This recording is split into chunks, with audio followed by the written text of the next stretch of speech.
انسان موت سے ڈرتا ہے اور موت سے بھاگتا ہے، لیکن سب سے بڑی سچائی اس کی زندگی کے لیے موت ہی ہے، جو ہر حال میں آ کر پکڑ ہی لیتی ہے۔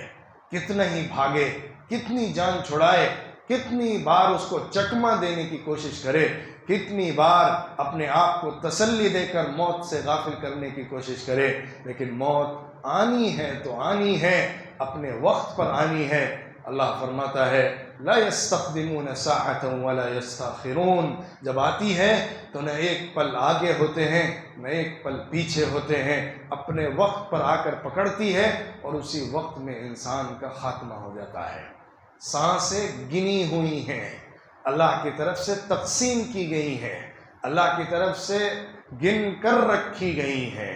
انسان کی زندگی کا ایک ایک سیکنڈ اللہ کی طرف سے طے شدہ ہے، اور یہ بات کوئی مرنے کے قریب اللہ کی طرف سے نہیں بتائی جاتی ہے۔ جب بچہ ماں کے پیٹ میں ابھی 4 مہینے کا ہی ہوتا ہے، اللہ کی طرف سے اس کا پوری زندگی کا چارٹ فرشتوں کو ہینڈ اوور کیا جاتا ہے۔